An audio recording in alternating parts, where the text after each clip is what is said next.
പ്രിയമുള്ള പ്രേക്ഷകരെ നമസ്തേ. നമ്മുടെ ചർച്ച ചെയ്യുന്നു വാരഫലം.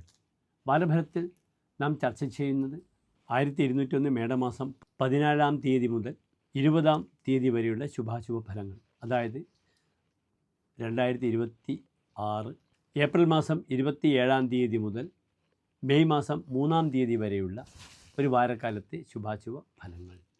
ഇവിടെ നിങ്ങൾ ശ്രദ്ധിക്കുക, നാം ചർച്ച ചെയ്യുമ്പോൾ പൂരം നക്ഷത്രത്തിലാണ് 27-ാം തീയതി ചന്ദ്രൻ്റെ സ്ഥാനം ചിങ്ങൻ രാശിയിൽ.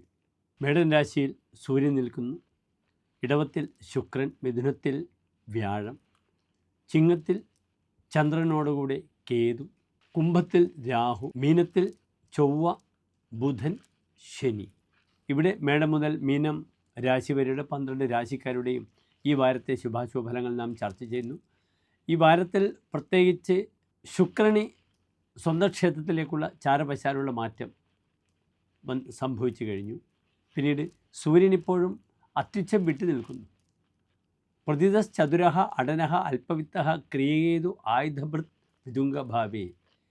മേടത്തിൽ ഉച്ച ക്ഷേത്രം മേടം 10 വരെയുള്ള സമയത്ത് സൂര്യൻ പ്രതിതഃ ചതുരഃ പ്രശസ്തനും സമർത്ഥനുമാകുന്നു. പിന്നീട് അങ്ങോട്ടുള്ള ദിനങ്ങളിൽ സൂര്യൻ്റെ ആ പ്രഭാവം അത്ര കണ്ട് ആചാര്യൻ വിശദീകരിച്ചിട്ടില്ല. വിതുംഗഭാവേ, ഉച്ചം ഭാവം കഴിഞ്ഞുള്ള സമയത്ത് മേടത്തിൽ നിൽക്കുന്ന സൂര്യൻ അടനഹ അല്പവിത്തഹ എന്നാണ് ഫലം പറഞ്ഞിരിക്കുന്നത്. സഞ്ചരിക്കുക, അല്പവിത്തഹ, ധനപരമായ വിഷയത്തിൽ പൂർണ്ണത ലഭിക്കാത്തൊരവസ്ഥ, ഇതൊക്കെയാണ് പറഞ്ഞിട്ടുള്ളത്. പിന്നീട് ബുധൻ നീചസ്ഥനാണ് ഇന്നത്തെ ഈ രാശിപ്രകാരം. ബുധൻ മീനത്തിൽ തന്നെ നിൽക്കുന്നു. ഏതായാലും ഓരോ രാശിക്കാരുടെ ശുഭാശുഭ ഫലങ്ങൾ നമുക്ക് ചർച്ച ചെയ്യാം, ശ്രദ്ധിക്കുക.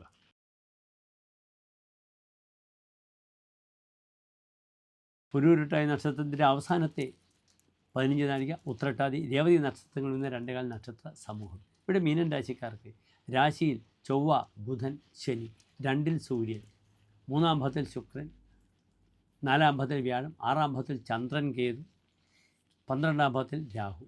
ഇവിടെ ചന്ദ്രൻ ദുർബലമായി 6-ാം ഭാവത്തിൽ നിൽക്കുന്നുണ്ട്. ചന്ദ്രൻ മീനൻ രാശിക്കാരെ സംബന്ധിച്ചുള്ള അവരുടെ സന്താനമതിയാണ്.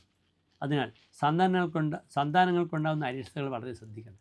ചെറിയ മക്കൾക്കൊക്കെ മഞ്ഞപ്പിത്തം, ജോണ്ടിസത്തിൻ്റെ ബുദ്ധിമുട്ടുകൾ വരിക, മക്കളെ കൊണ്ട് ചില ബുദ്ധിമുട്ടുകൾ വരുന്ന സമയമാണ്. സഹോദര ഗുണം ഉണ്ടാകാം.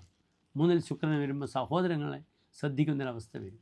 4-ാം ഭാവത്തിൽ വ്യാഴമാണ്. ആത്മീയമായ വിഷയത്തിൽ താല്പര്യം വരിക, പലപ്പോഴും പല പ്രശ്നങ്ങളിൽ മറ്റുള്ളവരെ സഹായിക്കുക, സ്വന്തം പ്രശ്നങ്ങൾക്ക് പരിഹാരമുണ്ടാകില്ല. ഫോർ എക്സാമ്പിൾ, ബുധൻ നീചസ്ഥനാണ്. നല്ല ബ്രോക്കറാകാം, പെട്ടെന്ന് ഭൂമി വിഷയത്തിൽ കച്ചവടമൊക്കെ കഴിഞ്ഞു, അവസാനം തന്നെ പ്രതിഫലം തനിക്ക് അർഹപ്പെട്ട കാശ് ചോദിക്കുമ്പോൾ കാശ് തരാത്ത അവസ്ഥ, ഇതൊക്കെ സംഭവിക്കും. രേഖാപരമായ വിഷയത്തിലാണ് ശ്രദ്ധിക്കണം. ധനപരമായ വിഷയത്തിൽ നല്ലതാണ്, പക്ഷെ കൂടുതൽ ലാഭം പ്രതീക്ഷിച്ച് ചെയ്യുന്ന കർമ്മങ്ങൾക്കൊക്കെ ഫലം വളരെ കുറയും. ശത്രുക്കൾ ധാരാളം വരുന്ന സമയമാണ്. രിപോജായതേ വിഗ്രഹേണ വിരാജ. യുദ്ധം വരും, ശത്രുവിനെ താൻ ജയിക്കും, വീണ്ടും ശത്രു ഉണ്ടാകും. പലപ്പോഴും അമ്മയെ ശുശ്രൂഷിക്കാൻ പറ്റാത്ത അവസ്ഥ വരും. മാതാവിൻ്റെ ആരോഗ്യ വിഷയം വലിയ ബുദ്ധിമുട്ടാണ്. വീട്ടിൽ ദാമ്പത്യത്തിൻ്റെ ക്ലേശങ്ങൾ വരുമ്പോൾ ഭാര്യയും അമ്മയും തമ്മിലുണ്ടാകുന്ന അകൽച്ചകൾ പലപ്പോഴും വലിയ ബുദ്ധിമുട്ടിലേക്ക് വരും. ആ വിഷയം വളരെ ജാഗ്രത പാലിക്കുക. ഇവിടെ ദാമ്പത്യ ക്ലേശങ്ങൾ ഇല്ലാതിരിക്കാൻ ഐക്യമത്യ അർച്ചന ചെയ്യുന്നത് വളരെ നല്ലതാണ്. മറ്റു വിഷയം, 10 വയസ്സ് 11 വയസ്സിന് താഴെയുള്ള കുട്ടികളുടെ പേരിൽ കർഗഹോമവും 11-12 വയസ്സിലെ കുട്ടികളുടെ പേരിൽ മൃത്യുഞ്ജയ പുഷ്പാഞ്ജലിയും ചെയ്യുന്നത് വളരെ ഗുണമാണ്. സ്വന്തം പേരിലായാലും അത് വളരെയധികം ഗുണപരമാണ്. ശത്രുദോഷം മാറാൻ ഭദ്രകാളി ക്ഷേത്രത്തിൽ മുട്ടറക്കുക നാളികേരം കൊണ്ട്. അപ്രകാരം ശത്രു സംഹാര കുരുതി പുഷ്പാഞ്ജലിയും ചെയ്യുന്നത് വളരെ ഉത്തമമായിരിക്കും. നന്ദി, നമസ്തേ.